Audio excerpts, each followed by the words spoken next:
वासुदेवाय।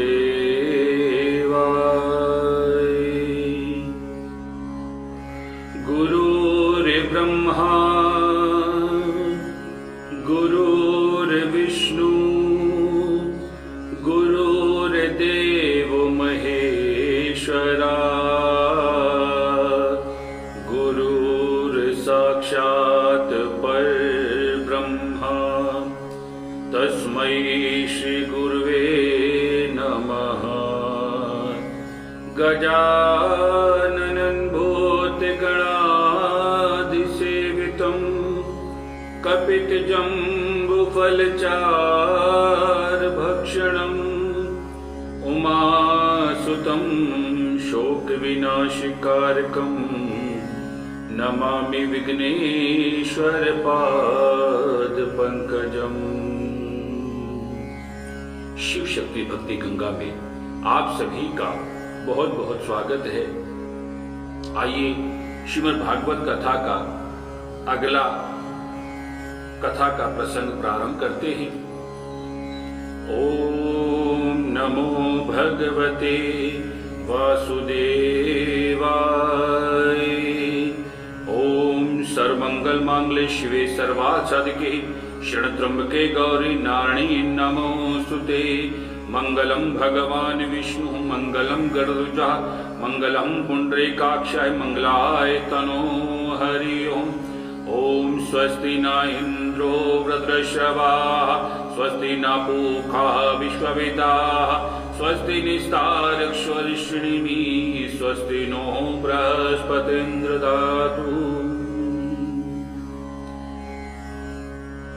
अतः गोकर्ण पाख्यान चौथा अध्याय। श्री सूर्य ने कहा, इसके पश्चात वैष्णवों को अंतकर्ण में अलौकिक भक्ति को विराजमान देखकर भक्त वत्सल्य वनमाला धारण किए हुए मेघ के समान श्याम वर्ण वाले मनोहर पीतांबर धारण किए हुए कटि प्रदेश के करधनी पहने कुंडल एवं मुकुट के सुशोभित ललित भाव से भूषित कौस्तुम मणि से सुशोभित करोड़ों कामदेव के समान सुंदर जिसका सारा अंग हरिचंदन से शोभित था। परमानंद स्वरूप ज्ञान स्वरूप मधुर वाणी मुरली धारण किए हुए श्रीमद् भगवान भी अपना लोक छोड़कर अपने भक्तों के निर्मल मन में प्रवेश कर गए। वो श्री विष्णु भगवान की जय। भगवान के वैकुंठ लोक में निवास करने वाले उद्धव आदि वैष्णव गण भी उस कथा को सुनने के लिए वहां पर गुप्त रूप से पधारे। श्री भगवान के प्रकट होते ही वहां पर चारों ओर जय जयकार की ध्वनि होने लगी। भक्ति रस की अद्भुत धारा प्रवाहित होने लगी। अबीर गुलाल आदि तथा पुष्पों की वर्षा होने लगी। शंख बजने लगे। उस सभा में बैठे लोगों को अपने देह गेह में स्मृति नहीं रही। लोगों की इस तन व्यवस्था को देखकर श्री नारद जी ने कहा, मुनीश्वरों, आज मैंने सप्ताह श्रवण की अलौकिक महिमा देखी। यहाँ के मूर्ख दुष्ट तथा पशु पक्षी भी निष्पाप हो गए। नारद जी की बातें सुनकर सनकादिक महर्षियों ने कहा, ये मानवा पाप प्रतस्तु सर्वदा सदा दुराचारता विमार्ग ग्रहा अतः क्रोध दिग्धा कटिलाच कमीन सप्ताह गणे कुलो पुनोति। अर्थात जो मनुष्य सदा अनेक प्रकार के पापों को ही किया करते हैं, दुराचार एवं कुमार्ग में लगे रहते हैं, जो लोग सदा ही क्रोध गनी में ज्वाला में ही जलते रहते हैं, कुटिल स्वभाव के हैं, तभी कामी हैं, ऐसे लोगों की भी श्रीमद् भागवत की कथा सप्ताह भर में सुनने से उनकी मुक्ति हो जाती है। अतः असत्य भाषा करने वाले लोग भी अपने पाप से मुक्त पा लेते हैं। असत्य भाषण का शास्त्रों को अपने सबसे बड़ा पाप बतलाया गया है। गोस्वामी तुलसीदास जी कहते हैं कि श्री राम जी प्रतिदिन प्रातः काल उठकर माता पिता को सिर झुकाकर प्रणाम करते हैं। प्रातः काल उठी के रघुनाथा मातु पिता गुरु नावहि माता। जो लोग भी प्रकृति के जीव हैं जो लोग अपने आश्रम धर्म का परित्याग कर दिया है, ब्राह्मण, क्षत्रिय, वैश्य, शूद्र, ये 4 वर्ण हैं। हमारे जो शरीर है ये 4 वर्णों पर आधारित है। ब्राह्मण, क्षत्रिय, वैश्य, शूद्र, ये ब्राह्मण। भुजा यहाँ तक ये क्षत्रिय, और जो पेट है वो वैश्य, और जो नीचे पैर से नीचे ये शूद्र है। ये 4 वर्ण हैं। इनका क्या बतलाया है कि सभी आश्रमों में अलग अलग धर्म बतलाए गए हैं। मनुष्य को चाहिए कि जिस आश्रम में वह उस आश्रम के धर्म का पालन करे। जो व्यक्ति अपने आश्रम के धर्म का पालन नहीं करते हैं वह पतित हो जाता है। जो लोग दंभ करने वाले हैं, मत्सर करने वाले हैं, जो लोग जीवों की हिंसा करने वाले हैं, ऐसे जीव भी श्रीमद् भागवत की कथा सुनने से पाप मुक्त हो जाते हैं। बोलो श्री विष्णु भगवान की जय। जो लोग 5 उग्र पापों के करने वाले और छल से ब्राह्मण की संपत्ति को भोग करने अपने शरीर का पोषण करते हैं, जो लोग क्रूर प्रकृति के हैं, जो लोग पिशाच के समान हैं, जो व्याभिचारी हैं, ऐसे पापों से मुक्त हो जाते हैं। कलयुग में की श्रीमद् भागवत कथा महापुराण करने से उनके सभी पाप नष्ट हो जाते हैं, दूर हो जाते हैं। इस श्लोक में 5 महापाप बतलाए गए हैं। ये 5 महापाप कौन से हैं? तो इसका उत्तर है ब्राह्मण की हत्या करने वाला, गौ की हत्या करने वाला, स्वर्ण को चुराने वाला, मदिरा पान करने वाला तथा उपयुक्त 4 प्रकार के पापियों के साथ संबंध रखने वाला, ये 5 उग्र पापी। इनके द्वारा किए जाने वाले पाप उग्र पाप हैं। सनकादिक महर्षियों ने कहा, इसके विषय में मैं एक ही प्राचीन इतिहास की कहता हूँ। उस इतिहास के सुनने मात्र से पापों का नाश हो जाता है। तुंगभद्रा नदी के तट पर अत्यंत सुंदर नगरी थी। उस नगरी में आत्मदेव नाम के संपूर्ण वेदों के पारंगत, श्रोता, स्मार्त, कर्मों के विशेष ज्ञाता, महोतेजस्वी विद्वान ब्राह्मण रहते थे। यद्यपि वे संपत्तिशाली थे, फिर भी भिक्षा मांगते थे। उनकी पत्नी का नाम धुंधली था। वह सुंदरी थी, किंतु वह अपनी बात पर अड़ी रहने वाली होती थी। वह क्रूर स्वभाव की थी, आकार झगड़ा करती थी और अपने बात की सिद्धि कर लेती थी। ब्राह्मण दंपति परस्पर में प्रेम पूर्वक रहते थे। इस प्रकार से दोनों के रहते बहुत ही दिन तक बीत गए, किंतु कोई संतान न हुई। बाद में संतान की प्राप्ति के लिए उन दोनों द्वारा दान एवं धर्म भी किया गया, व्रत किए गए, परंतु सब व्यर्थ हुए, संतान नहीं हुई। ब्राह्मण संतान से दुखी था। निसंतान के दुख से दुखी होकर ब्राह्मण आत्मदेव अपने घर से निकलकर जंगल में चले गए। भूख प्यास से व्याकुल तथा थके हुए आत्मदेव दोपहर में बेला में सरोवर के किनारे जल पीकर जब किसी वृक्ष की छाया में बैठकर शोक मग्न होकर सोच रहे थे, उसी समय वहां पर एक सन्यासी आए। सन्यासी जल पीकर जब बैठ गए तो आत्मदेव उनके निकट जाकर उन्हें प्रणाम किया और रोते हुए अपने समक्ष बैठ गए। रोते हुए ब्राह्मण को देखकर सन्यासी ने पूछा, कथम रोदिक्षी विप्रे त्वं काते चिंता बलिसी वद त्वं सत्परम महं स्वस्थ दुखम कारणम। अर्थात ब्रह्म देवता, आप क्यों रो रहे हैं? आपको कौन सी बात चिंता कर रही है? आप शीघ्र अपने दुख का कारण मुझे बतलाइए। सन्यासी की बातों को सुनकर ब्राह्मण आत्मदेव ने कहा, मेरे पूर्व जन्म में बहुत बड़ा पाप है, जिससे मेरी कोई संतान नहीं है। मेरे पूर्वज अपने आंसुओं को गरम गरम जल पीते हैं। मदिया पूर्वजा तोयम कवयेश भुजन्ते। अर्थात मेरे द्वारा दिए गए दान को देवता तथा ब्राह्मण नहीं लेते। इसी दुख से दुखी होकर अपने प्राणों का त्याग करने के लिए मैं यहाँ पर आया हूँ।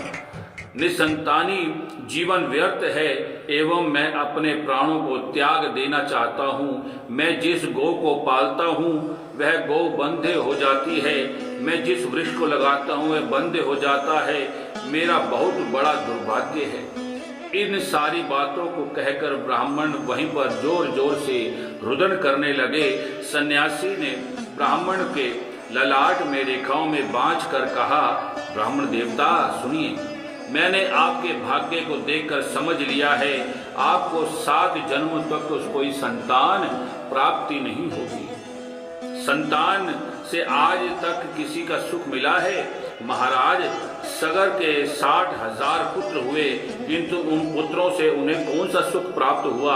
आप संतान की आशा का त्याग दें, संतान संन्यास ग्रहण कर लें। मनुष्य को तब तक कष्ट मिलता रहता है जब तक उसे संसार की वस्तुओं की प्राप्ति की आशा बनी रहती है। ये हकीकत है। जब तक हमें संसारिक वस्तुओं की आशा हमारे अंदर बनी रहती है तब तक हम उन बंधनों में बंधे रहते हैं। अगर बंधना ही है तो हमारे ठाकुर जी के प्रेम में बंध जाइए, हमारे प्रभु के प्रेम में बंध जाइए, और जब उनके बंधनों में आप बंध जाएंगे तो संसारिक जितने भी बंधन हैं अपने आप छूट जाएंगे। बोलो श्री बांके बिहारी लाल की जय। संसार की समस्त आशाओं का परित्याग करके मनुष्य जब संन्यास ग्रहण कर लेता है, अपना सारा भार श्री भगवान पर ही छोड़ देता है, तो उसका जीवन सुखमय हो जाता है, सुख से भर जाता है। एवं आप संन्यास ग्रहण कर लें। सन्यासी की बातों को सुनकर आत्मदेव ने कहा, मुझे विवेक नहीं चाहिए, आप मुझे पुत्र प्रदान कीजिए, अन्यथा आपके ही समक्ष मैं अपने प्राणों का परित्याग कर दूंगा। ब्राह्मण के दुराग्रह को देखकर तपस्वी सन्यासी ने कहा, राजा चित्रकेतु ने भाग्य की रेखा को मिटाकर हठ पूर्वक संतान को प्राप्त किया, तो उसके परिणाम स्वरूप उसे कष्ट ही मिला। आप हठ करते हो, हठ के द्वारा पुत्र के प्राप्त करके आपको अधिक कष्ट प्राप्त होगा, आप सुखी नहीं होंगे। सन्यासी ने ब्राह्मण के एक फल देकर कहा, इसे अपनी पत्नी को खिला देना, इससे पुत्र की प्राप्ति होगी। पत्नी 1 वर्ष तक सत्य बोले, झूठ कभी ना बोले, पवित्र रहे, जीवों पर दया करे, ब्राह्मणों को अपनी शक्ति के अनुसार दान करे। ऐसा करने से उनको एक बहुत ही सुंदर पुत्र प्राप्त होगा। यह कहकर सन्यासी वहां से चले गए। ब्राह्मण फल लेकर अपने घर आए, उन्होंने उस फल को अपनी पत्नी को दिया, संपूर्ण नियमों को बतलाया तथा वे स्वयं वहां से चले गए। कुटिल स्वभाव वाली धुंधली ने रो रो कर उस बात को अपनी सखी को बतलाया। उसने कहा, इस फल को खाने से मुझे गर्व हो जाएगा, गर्भ से पेट बढ़ जाएगा, फलतः मेरा भोजन कम हो जाएगा, फिर मैं घर में कामों को कैसे कर पाऊंगी। यदि दुर्भाग्यवश ग्राम में डकैतों का आक्रमण हो जाए तो मैं कैसे भाग पाऊंगी। यदि गर्भ कहीं तिरछा हो गया तो मैं तो वहीं पर मर जाऊंगी। मैं सुकुमारी हूँ, प्रभव से पीड़ा से कैसे सह पाऊंगी। मेरे गर्भ रह जाने में चल नहीं पाऊंगी। ननद आएगी और घर का सारा सामान चुरा कर ले जाएगी। ये देखिए मोह कितना है अपने देह के साथ, अपने सुख संसारिक सुखों के साथ मोह कितना है। ऐसे भी प्राणी संसार में हैं। अतः संतान को पालने में बहुत कष्ट होता है। इस तरह कृतज्ञ करके उस फल को मैं नहीं खा पाऊंगी तथा पति के पूछने पर उसको क्या कहूँगी। मैंने फल खा लिया। एक दिन धुंधली की बहन उसके घर आई। उसके समक्ष ही धुंधली ने अपना सारा दुखड़ा रोया। इस पर उसने कहा, मुझे गर्व है, संतान उत्पन्न होते ही मैं तुम्हें दे दूंगी। तुम गर्भवती के समान घर में छुप कर रहा करो। तुम मेरे पति को धन दे देना, वह तुम्हें अपना बालक दे देगा। मैं तुम्हारे घर आकर बच्चे का पालन पोषण कर दूंगी। परीक्षा करने के लिए फल गोप खिला दो। धुंधली ने वैसे ही किया। बच्चा पैदा करने के लिए अकेले में जाकर धुंधली को दे दिया। धुंधली ने अपने पति से कहा कि उसे सुखपूर्वक पुत्र पैदा हुआ है। बोल श्री विष्णु भगवान की जय। आत्मदेव के पुत्रोत्पत्ति का समाचार सुनकर सब लोग प्रसन्न हुए। आत्मदेव ने भी उसका उत्सव मनाया तथा दान दिया। धुंधली ने अपने पति से कहा कि मेरे स्तन में दूध नहीं है, मेरी बहन को बालक पैदा होकर मर गया, उसी को बुलाकर बालक को पालन पोषण करवाइए। आत्मदेव ने वह सब कुछ किया जो धुंधली ने कहा। धुंधली ने अपने पुत्र का नाम धुंधकारी रखा। 3 महीने के बाद उस गौ ने जो स्वर्ण सुंदर गोकर्ण को बालक को जन्म दिया, उस बालक का शरीर तो मनुष्य का था, किंतु उसके कान गौ के समान थे। वो गुण धाम की जय। उस बालक का शरीर मनुष्य का था, किंतु उसका कान गौ के समान थे। आत्मदेव ने उसके बालक का सारा संस्कार किया, उसका नाम गोकर्ण रखा। वो गोकर्ण धाम की जय। लोगों ने भी आत्मदेव का भाग्योदय माना। सबों को आश्चर्य होता था, रहस्य की बात तो कोई जानता ही नहीं था। सब समय में दोनों बच्चे जवान हो गए, किंतु दोनों के स्वभाव में बड़ा ही अंतर था। गोकर्ण तो पंडित और ज्ञानी हुए, किंतु धुंधकारी महादुष्ट निकला। वह अभक्ष्य भक्षण करता था, चोरी करता था, साथ में खेलने वाले बच्चों को पकड़कर कुएं में डाल देता था। वैश्याओं के साथ रहकर उसने अपने पिता की सारी संपत्ति विनष्ट कर दी। एक दिन अपने माता पिता को पीट कर घर से सारे बर्तन को चुरा कर ले गया। धुंधकारी के उत्पात से दुखी पिता जान देने के लिए सोचने लगे। अब वह सोचने लगे, दुख देने वाले कुपुत्र की अपेक्षा निसंतान रहना ही अच्छा था। पिता को दुखी देखकर गोकर्ण के अपने पिता के वैराग्य का उपदेश दिया। यह संसार निस्सार है, इसमें कुछ भी अच्छा नहीं है। संसार में केवल दुख मिलता है। इसमें इतनी आसक्ति होती है कि छोड़ना चाहने पर भी संसार नहीं छूटता है। ना तो किसी का कोई पुत्र है और ना ही कोई धन है। इस संसार की वस्तु में जिसकी आसक्ति हुई वह सदा संतप्त होता रहता है। जहाँ इंद्र तथा चक्रवर्ती राजाओं को सुख नहीं मिलता, सामान्य मनुष्य को कौन सी बात है। इसलिए आप संतान का मोह त्याग दें, यह तो अज्ञान है। मोह से नरक में जाना पड़ता है। आपका यह शरीर भी विनष्ट हो जाने वाला है। सबों को मोह त्याग दीजिए और वन में जाकर एकांत वास कीजिए। गोकर्ण की ज्ञान भरी बातों को सुनकर पिता ने पूछा, पुत्र मैं वन में जाकर क्या करूँगा? तो गोकर्ण ने कहा, पिताजी यह शरीर हड्डियों, खून तथा मांस से बना है, जो अत्यंत अपवित्र है। अवयम इस शरीर की ममता आप त्याग दीजिए। पत्नी पुत्र आदि को भी ममता का आप त्याग दीजिए। आप सदा इस बात को हृदय में रखें कि यह शरीर क्षण भंग है, विनष्ट होने वाला है, एवं इस क्षण भर संसार में विलिप्त हो जाइए और भगवान की भक्ति में तल्लीन हो जाइए। आप ये समझें कि श्री भगवान का भजन ही सबसे बड़ा धर्म है। इस भगवत भजन का ही सारा संसार है, उसका सहारा लीजिए। सांसारिक समस्त धर्मों का परित्याग कर दीजिए। हर प्रकार की कामनाओं का परित्याग करके आप साधु पुरुषों की सेवा कीजिए। विषय भोग में लालसा का परित्याग कर दीजिए। दूसरों के दोष तथा गुण का विचार करना छोड़कर भगवत सेवा तथा भगवत कथा का रम जाइए। गोकर्ण की बातों को सुनकर आत्मदेव ग्रह का परित्याग करके वन में चले गए। उस समय उनकी अवस्था 60 वर्ष की थी। रात दिन भगवान की सेवा करते थे तथा श्रीमद् भागवत महापुराण के 10वें स्कंद के पाठ करते थे। ऐसा करके वे अंत में भगवान श्री कृष्ण को प्राप्त कर लिया। इस तरह पद्म पुराण के उत्तरखंड में वर्णित श्रीमद् भागवत महात्म्य का 4था अध्याय संपूर्ण।